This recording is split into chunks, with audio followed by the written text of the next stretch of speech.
Family, welcome to a little bit of an impromptu video. There has been some drama going on and we want to weigh in on it because it's relevant to us. It's in our backyard. It's right in our backyard. So it's to do with Mecca and their most recent ad campaign.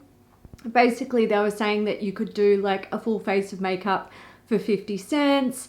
And then things just got out of control. So essentially, there was a few TikTok videos that were made from Jilly Clark, who's a Australian-based creator, and she raised some really, really good points, which we'll show you her TikTok and we will cover the points. And then Robert Welsh made a video about it, reacting to it.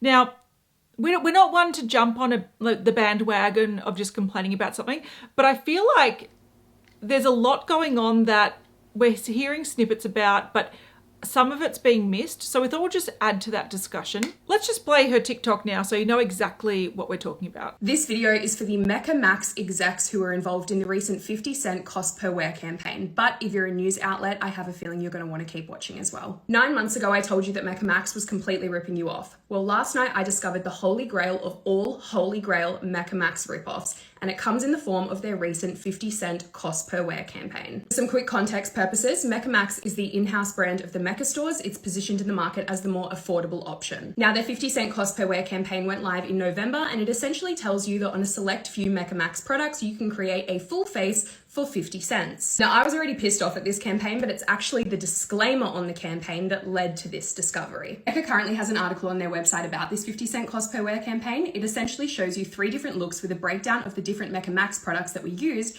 and the subsequent cost per wear per product. Now, the disclaimer on this article is that cost per wear is based on average daily recommended usage amounts. Mecca, how exactly did you quantify this? Because the title of your article is We've Done the Maths. Well, so did I, and so did ChatGPT, and I'm going to show you what I found. Strap in. Let's start with their off-duty serum skin tint. Now, this product is 30 mils and it retails for $32. According to Mecca's campaign, this has a cost per wear of 9 cents. Now, at a cost per wear of 9 cents for 30 mils, that would mean there are 356 uses. Now, according to your disclaimer of this being based off daily recommended usage, for 356 uses in this bottle, that would equate to one single use being 0.084 mils.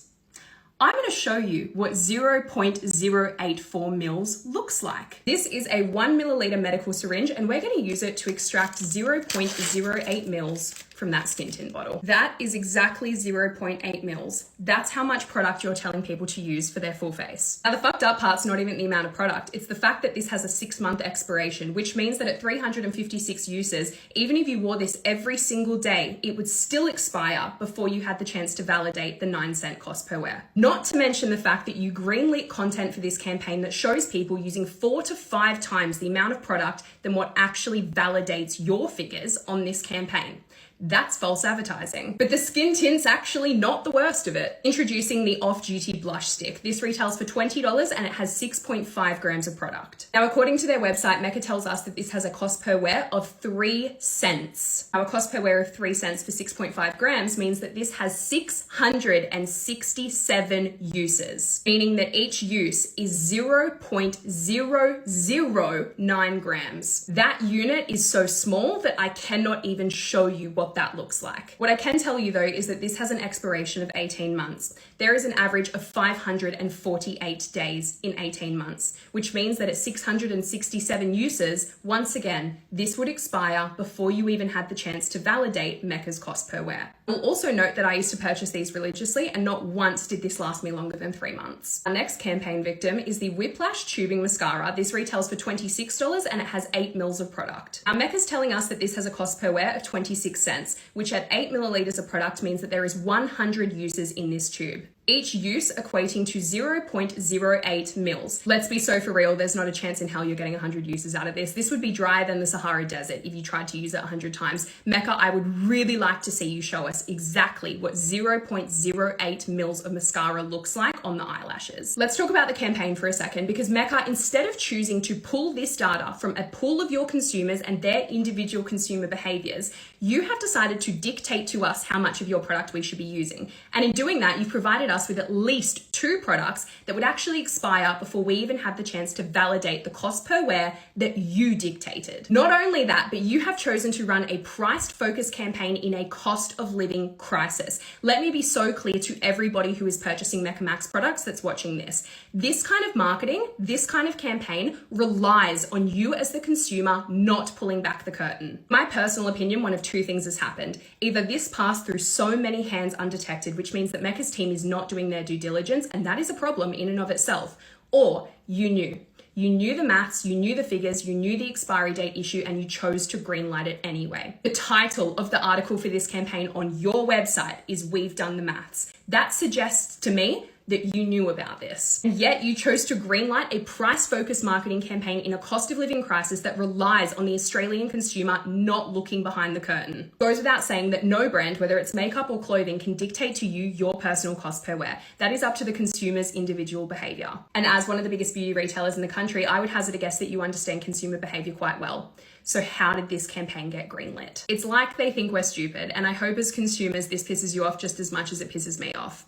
Shame job. So essentially the issue is that this campaign, they're saying you can create a full face with just 50 cents an application, but the weights that if you calculate the usage and the cost per usage, it means that you're using the smallest amount that is unrealistic. Now, everyone wears different makeup, we get that, but in reality, it's what their numbers are, it actually doesn't make much sense. So the conclusion that Jilly came to was either that the Mecca, the sort of campaign went through so many people that it wasn't actually fact checked, or they did know what they were doing and they just didn't really care that they were misleading people. I actually think it's a third option personally, which is that I think their marketing team came up with this ad slogan of the 50 cent face, and they just reverse engineered it. They're like, how much do we have to, how much of a product, how many cents do we need to get to that 50 cent? And they just did that. So I think they did do maths. I think it was the wrong maths, and it wasn't accurate. So in terms of this ad campaign being realistic or not, I think we need to be a little bit critical in our thinking. People have reported that the micro brow pencil, which only contains 0.4 of a gram of product, when it's being used on a daily basis, it's being used up in about 2 months, which isn't very long for a standard product.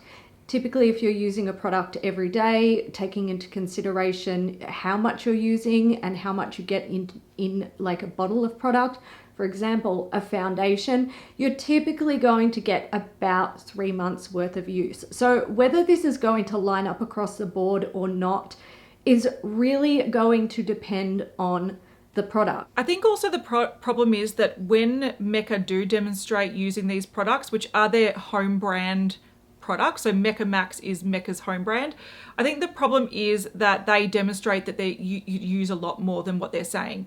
Also, the issue that came out of that was when you do break it down and you see how many applications they're claiming is in a product, it is often ridiculously long. You can use this blush for a year and a half type thing, which, and then they have an expiration date of a year. So whatever it happens to be, it seems like they haven't done the maths properly and they're doubling down on it, which is really weird. Speaking of the brow pencil sort of being used up really quickly, Jillian also did post a video, which I'll insert now. I told you that Mecca Max was completely ripping you off. Would you believe me? Because that is exactly what I'm about to tell you. If you're not familiar with Mecca Max, they are the house brand for the Mecca stores that exist within Australia and New Zealand, and they're very well known for being the more affordable option within the store. And at face value, they are the more affordable option. When you walk into the Mecca Max section, you see products that are listed for $20, $24, $26, $28, and by comparison, they do appear to be more affordable than the other brands that exist within that store. Have you checked the grams though? Because I did, and that's where this all started. This was the product that started this entire thing for me. This is the Brow Guru Micromatic Pencil. I purchased this within 2 weeks it ran out. 2 weeks, and I was like, what the fuck is going on here? Looked at the grams, 0.04 grams. That might not mean anything to you, except for the fact that the industry standard is 0.08 grams. I'm going to call it the industry standard. When you look at brands like your ABH, your Benefit Cosmetics, your Kosas, their brow products are a minimum 0.08 grams. This is quite literally half. I know what you're going to say, but Jill, the Brow Guru retails for $20. Yes, it does, but stay with me. Anastasia Brow Wiz retails for $40 for 0.08 grams. Mecca Max Brow Guru retails for $20 for 0.04 grams. Mecca Max is known for being the more affordable option. It's not, because that's the same amount of dollars per gram, and that's not the only instance. Introducing my next victim, this is the Mecca Max Life Proof Cream Concealer, which retails for $24. This is the Tarte Shape Tape, retailing for $51. Mecca Max 5 mils, Tarte 10 mils. For the same amount of mils as the Shape Tape, this now becomes $48. $3 difference for a significantly better formula. No, we're not even close to done, because the best and most outrageous one is next. This is the Mecca Max Life Proof Setting Powder. It retails for $28. This is the Huda Beauty Easy Bake Loose Setting Powder. This retails for $66. Now, once again, on face value, if you saw these on a shelf and you were on a budget, I bet my bottom dollar you'd pick up the $28 one over the $66 one. Don't. The Mecca Max powder has 5 grams in it. The Huda Beauty powder has 20 grams in it. Huda Beauty quite literally has 4 times the amount of product in it than the Mecca Max. Now, if I timed $28 by 4 to give me the same amount of product as Huda Beauty, guess how much this now costs you? $112. Jill, I don't like the Huda Beauty powder. What about Laura Mercier? Yeah, this has got 20 grams in it as well. It retails for $78. It still has 4 times the amount of product as this, which still makes this $112 at the same amount of grams. So I guess the moral to the story here is that when you walk into these stores and you see the price tag, simply because it looks cheaper on face value compared to the items around it, doesn't mean it is. It doesn't mean that it's worth your money. I've got to tell you, $112 for 20 grams worth of loose setting powder, not worth it to me. And I didn't even get into the formulation. So now do you believe me when I tell you that Mecca Max is ripping you off? So essentially she talks about how how cheap the Mecca Max brand is a little bit misleading, because if you factor in cost per gram or cost per mil and you look at the actual value of the product, it's actually much higher than what they're saying. Now, for people that aren't in Australia or New Zealand and they're not really familiar with Mecca Max, it is essentially like the equivalent of like Sephora collection to Mecca. It's like their home brand, which in their store, which is quite a luxe store, it is one of the cheaper brands in there. But it does seem like a lot of the products contain a lot less than what you think, so they can keep the cost down and appear to be much cheaper. But in reality, when you break it down, some of the products are a lot more expensive than some higher end products, which is a bit cheeky. I did want to raise a point with that though, because yes, sometimes buying a bigger product that on the face of it is more expensive is cheaper long term, but not everyone can fork out $70 for a powder just so they have better longevity out of it. So I actually did break down the full price of one of their faces that Mecca suggests on their website. So they've got a site where they have this ad campaign. They give, these are the faces that you can create for 50 cents.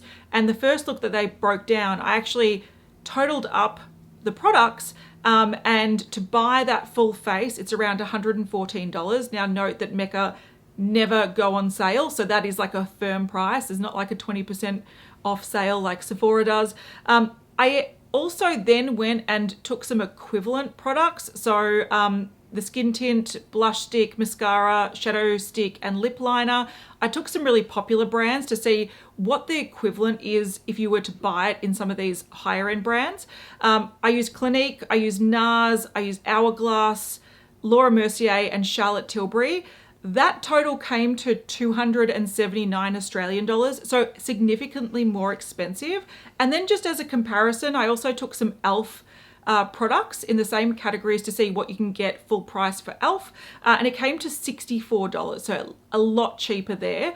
And keep in mind that e.l.f. do run sales on the Australian website. Often it's like buy one, get one free, or a full like 30% off, whatever it happens to be. Some takeaways that I noticed from doing that comparison was that even though Mecca Max sometimes do have less product compared to the higher end ones, in that list of 5 products, 2 Mecca Max ones contained less, 2 contained more, and 1 was the same. So it's not as if it's unusually high or low across the board that like they're trying to rip you off with product.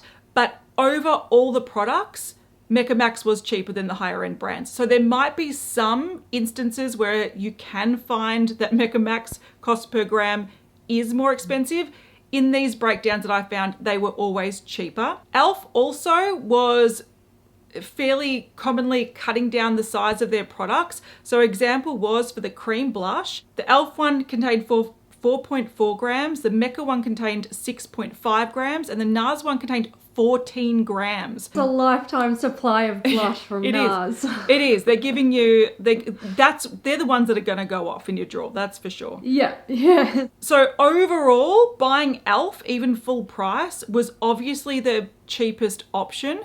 However, I do have to say, and this is what I think is interesting about this debate, is that I found that Elf makeup, from my experience, is a lot worse than Mecca Max. So I found that even though Mecca Max is more expensive than it's implying, I actually think the quality is where it's supposed to be. If the argument is if you don't have much money, go to drugstore, this actually I don't think necessarily applies, because I found that Mecca Max overall, the products are better than Elf. I agree. And I think, you know, anyone who has used a lot of makeup over a long period of time probably already knows that. Sure, there are some fantastic outlier products here and there that you can get for a bargain price, but often the more affordable, like similar comparison products, they don't always match up quality wise from the cheaper brands. I'm in no way trying to defend Mecca. We're going to tell them off very soon, so just hold your hats. But I did want to point out that I think in this instance of talking about the cost per gram, I think it's as a consumer, it's very important to look at the cost per gram to make an informed decision about where your money is going, especially in this day and age. Like, things are getting so expensive, we don't have enough money. So I think it is really important to be switched on as a consumer. So I think that's a really important lesson to learn. And we did that a lot when it came to the makeup breakup. We're showing you what you're getting, what the cost per gram is, all that kind of stuff to make people a bit more aware. So I'm glad that this issue has arisen, but I think Mecca I think they're doing a bit of a dodgy. Not with the pricing or how much product you're getting with their Mecca Max range, but for other reasons. So the big issue at the moment for so many people globally, not just in Australia, it's everywhere. People are feeling the financial crunch. And I personally feel that with this ad campaign, they have kind of taken advantage of the fact that they know people are struggling. So they're trying to justify to consumers that, okay, if you're too poor to buy the good stuff, just buy the Mecca Max brand. It's fine. It's only 50 cents a face. But we have seen through people's research that in some cases that's not always like the truth, and in some cases it is. So it's a little bit grey area for me. It's actually a little bit, you know, red flaggy from Mecca. And I think the real issue here is that they're trying to tell people that you can do a cost per gram breakdown and work out how good of the value we're giving you here at Mecca Max. But in reality, if you go onto the Mecca website and you start trying to do some deep diving to compare the weights and prices of these products to comparable products, you're going to find that Mecca has put up a big brick wall and they no longer list the weights of makeup on their website at all. Yeah, so it's almost like they're saying, we're doing the maths for you, trust us, but then we're not actually going to give you any information. So when you're ordering online, you can do that calculation yourself, which I think is really cheeky. And we had to look into it a little bit to see if this is illegal. Now, you do have to list the weight or the volume of something on packaging, but it's not very clear, or it doesn't say whether or not you have to list it on a website. Now, my argument is that if you're not buying the product and analyzing the packaging, you can't make an informed decision unless that information is on the website. They seem to be the only makeup retailer that we could come across in Australia that has actively removed the weights of products on their website. So this is, I think, a big issue. So essentially they're hindering you or the consumer from easily making that financial decision and also knowing what you're getting. Like if I order a stick blush and it comes and it's this small, I'm going to be furious if I've spent a certain amount of money on it. So I feel like that they're doing this thing where it's like, trust us, we're trying to do the right thing by the consumer and make things cheap for you, while also behind closed doors, they're taking away information that they used to have on the website so you can make that informed decision. Like that I think is the biggest issue here. And it shows that I think it's like they're trying to mislead, I think, potentially mislead the customers. I feel that way as well. And I don't think we would be alone in feeling that way. I think it is like a little bit, I don't know if deceptive is the right term to use, but it feels covert, like they are trying to not give you all of the information. Now, if you go onto their website and you are on the web page where they're showing you the 50-cent breakdown of products, you go through the article and then it will have links to the products and you click on them. The interesting thing is that those particular links will actually come up with the gram amount, the net weight of the product in the listing. But if you then search that product on the website and go to the listing that way, the weight isn't there. So I don't know what they're doing. I do know what they're doing. They are putting those weights up there so that people who are reading this article and, potentially writing articles on it or, leaving like reviews about this sort of stuff or double checking the numbers. They have the information at their fingertips. But if you're not inclined to do that and you go to the website and just try and purchase something willy-nilly, it's not in your face. You're not going to think about, this product is $40 and only contains 3 grams of product. Is that a good deal?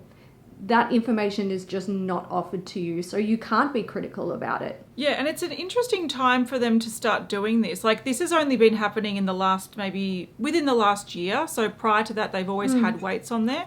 Now, from what I understand, I think Europe is starting to tighten up laws. I know that Charlotte Tilbury, for example, has a breakdown of the cost. So they have the price of the product on their website and then cost per 10 grams. So you can actually now compare other products, what the cost is. Like supermarkets do this with food. That's great. So a lot of brands or a lot of countries are trying to make this information a lot more transparent, but Mecca is trying to close that curtain, which is really annoying.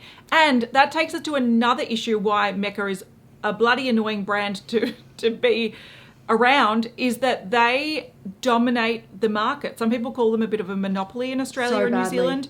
And the reason being, and this is, a lot of people probably don't get this, Robert Welsh probably doesn't get this context, but when Mecca get an exclusive brand stocked in their store, and they have a lot, they have like NARS, for example, they have Hourglass, they have so many brands that are exclusive to them, they then have exclusivity rights worldwide, and they will geo-block Australians and New Zealanders from buying from other websites. So an example is, I think it's like Cult Beauty. It will tell you cannot buy NARS from here because you're in Australia. You can't, if you see a deal from another website from those brands that you enjoy, or you just want to buy them from somewhere else, you can't do it. And if they do stock them, often Mecca go and try to sue them so they can actually stop them from selling them to our market. So we're actually in a bit of a chokehold here, where we're dealing with this brand or this company that is actually not thinking about what the best thing is for the consumer. And we have no real options otherwise, which is really frustrating. And that's why a lot of people are turning against Mecca. There has definitely been a movement online about what's been going on with Mecca over the years and how people feel disgruntled by them. I'm one of them. I've made it no secret. Don't get me wrong, I still shop at Mecca and I want to support Mecca and I have a long history with them, but man, they piss me off with their like business tactics. Yeah. And the issue with their monopoly, it's not technically a monopoly. It's not considered a monopoly in Australia. By Australian laws, it really only applies to essential services and items, whereas cosmetics, skincare, fragrance, hair care, things like that, they're not considered essential items. And, you know, if you can't buy something from one retailer, then it's fine because you can go and buy a similar product from another retailer. So that's why it's not technically considered a monopoly in Australia, even though you can only buy Hourglass from one retailer in Australia. You can't even buy Hourglass from the website. In Australia, they... During COVID, Hourglass actually started shipping products to Australia, and it was fantastic. I bought from there. I got a good deal. The shipping was fast. I got some samples. It was amazing. I loved it. I was so excited. And it wasn't too long after that they stopped shipping to Australia again. I didn't realize at the time, but what had happened was Hourglass was just like, well, you know, you're not managing to sell stock within Australia while the pandemic is going on, so we're going to take matters into our own hands and start selling to Australian consumers and shipping directly. And Mecca sued them for that because they have an exclusivity contract. So even the own brand is not allowed to supply to Australian customers or Australian and New Zealand customers when they have these exclusivity contracts, which it's not good for the consumer. It's terrible for the consumer. It's fantastic for Mecca and their profits. But we miss out on things like sales, gift with purchases, exclusive products. Yeah, like it's very, like, it's not necessarily damaging for the consumer, but it restricts what we have access to in terms of competitive pricing and things like that. And it just benefits Mecca at the end of the day. I like the experience of going into Mecca. I think it's a nicer experience than going into some other makeup stores like Priceline or Sephora. So I do keep going back mainly to sort of swatch and play. But if I had if I had other places that I could buy it from, I would go for what is the cheapest option, not is what's the only one available to me. But another thing that's really frustrating about Mecca, and people talk about this quite a lot, is that they don't have any sales. So they have one sale a year, and it's a bit of a shit show of a sale. So there's other places like, you know, Priceline will have like 50% off or 40% off makeup and all that kind of stuff. Sephora will regularly have 20% off site-wide. Mecca never do that. And the reason they do that is they're trying to hold themselves to a high level where people won't just wait for a sale. It's sort of like they don't want to cheapen the product, and because you can't access it anywhere else, that's your only option, is paying full price. And it's sort of similar to when you hear about designer clothing brands that burn the old stock because they don't want it to be discounted and lower their image. Mecca do the same thing. What they actually do, besides having the Boxing Day sale, which we'll talk about in a second, they get rid of a lot of their excess stock by actually putting it in mystery boxes for their staff, and they can buy them really, really cheap. So they'd prefer to almost give away the makeup to their staff than actually have it regularly on sale. And when they do have a sale, which is the Boxing Day sale, it's old stock that is usually already past its shelf life. It might be discontinued like months and months ago, or it might be older collections, like limited edition collections that were out like a year prior. And yes, they're 50% off, but they're very old, and people have bought stuff that have been like obviously spoiled, like it's just turned bad. So yeah, they do occasionally do a sale, but it's essentially giving away, I don't want to say garbage, but it sometimes feels that way. So their version of a sale is a bit cheeky. Full transparency, I actually bought two things from the Mecca Boxing Day sale in 2024. It was two of the Floral Street, like the large candles. Now, I believe that they were actually bought out in 2023, maybe.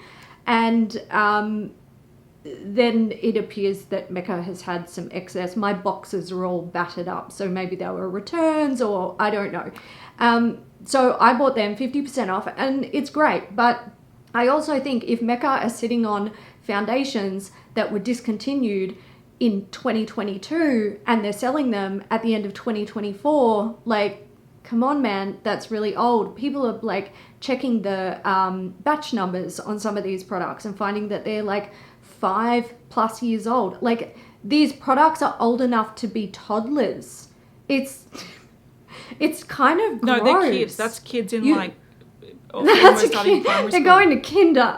Yeah. No, there, yeah, exactly. For me, when it comes to Mecca's sales, and this is one of the few things that Mecca does that has made me lose a lot of respect for them over the years. There is no need to hold on to those things for so long that people are shopping for them at 50% off and they're getting them when they're expired and having to return them anyway.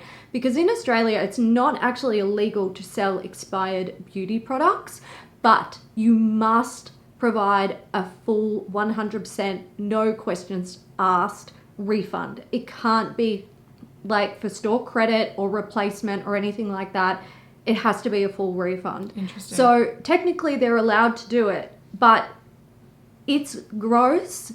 And I feel like personally that makes the brand look worse to me than just putting products on sale as they are ready to be sold. I agree. And look, we were talking about it earlier. I feel like Sephora came into the market and people thought there was going to be a big disruption. Now, I don't think they've knocked Mecca off their high horse. I think they're just sort of coexisting with different brands.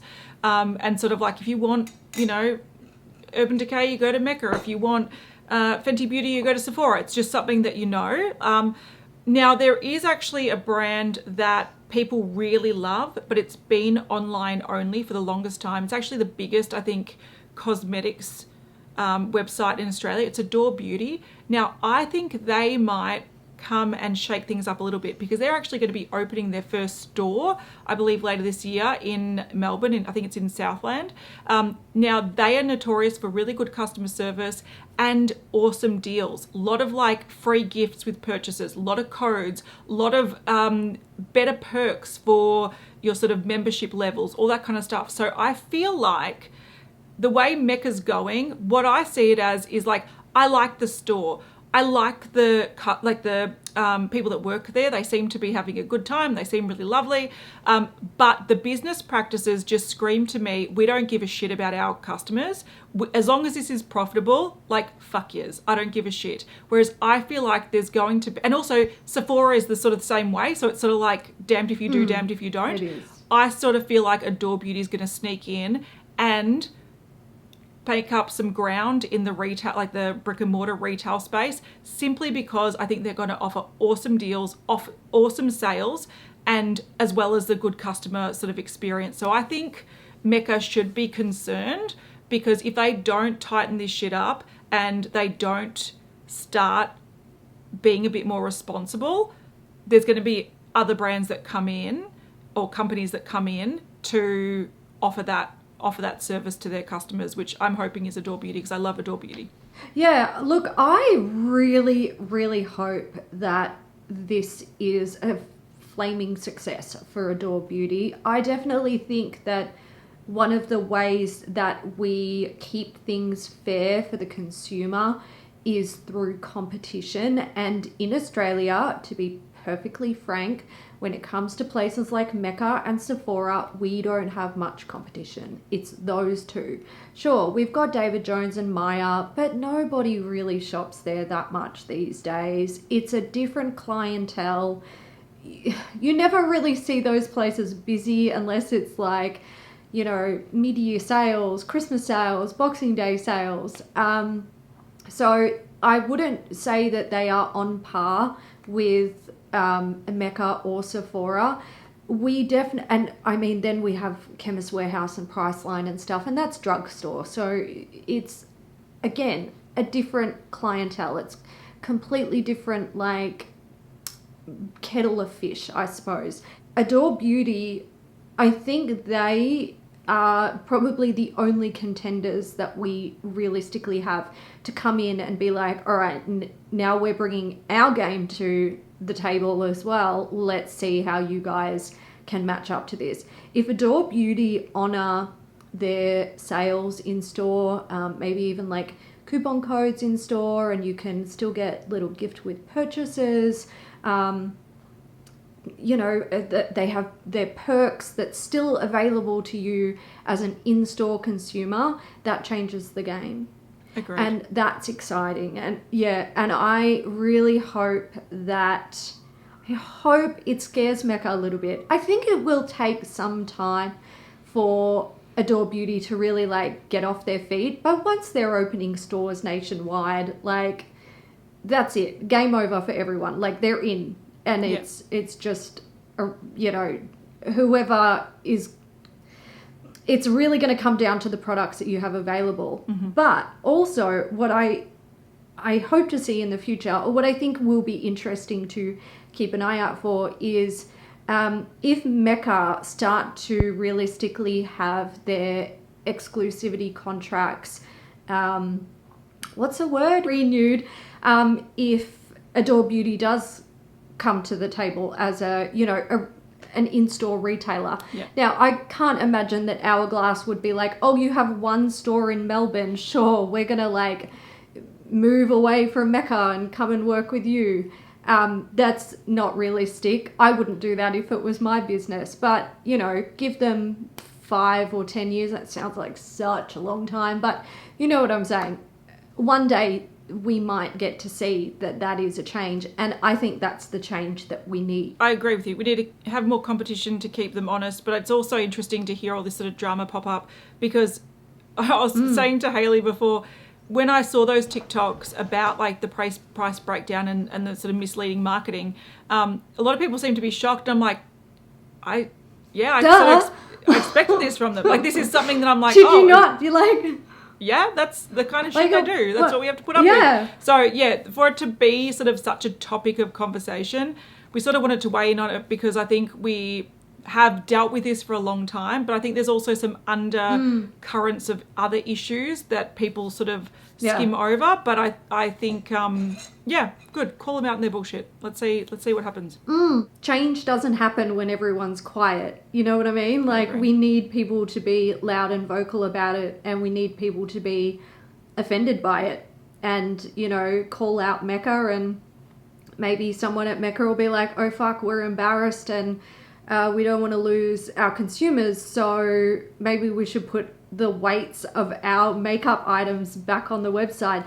Another thing I noticed when we were checking out the weights, and I was kind of dumbfounded that Mecca wasn't showing them, I was like, okay, here's how I find a loophole in this. I'll go and look at a product where I know they sell a full size and a mini, because they have a little drop down box that has the weights, and we'll know. No, NARS full size blush, one listing, NARS mini blush, another listing, neither have their weights on there. I did find there was, I think, a mascara that was like a full size and a mini that was a drop down box, but I'm sure they're I'm sure they're getting rid of those eventually. Well, look, there's probably more on the website.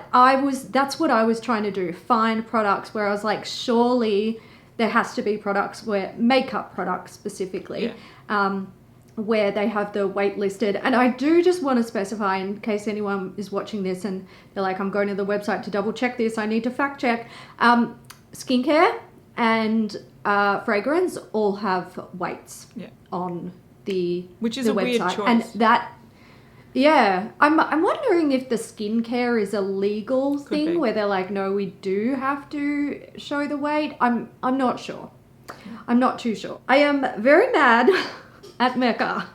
Yeah, and look, I want to go into Mecca and be like, oh, I'm very proud that I'm here. They're doing the right thing by me. They give a shit about the community.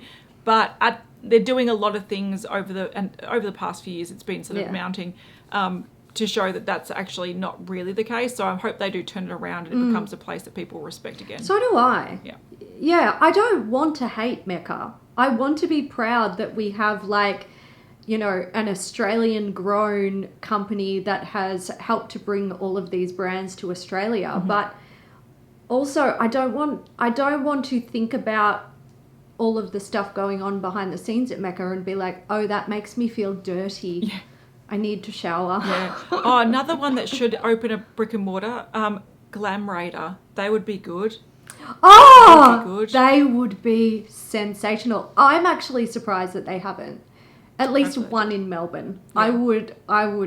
Yeah. I would have loved to have visited a Glam Raider store. They're fantastic as well. All right, guys, we're going to wrap that up there. We really want to know what you guys think about this particular subject. Even if you've got any like little side tangents about the Mecca drama, let us know your thoughts about it.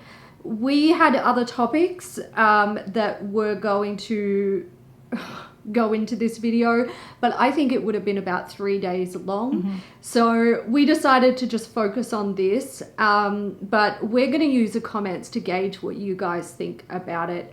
We maybe do another video in the future about Mecca. We will see how this goes. All right, guys, we hope you enjoyed it. We will catch you in the next one very soon for beauty news. Yeah, See you then. bye. Mwah.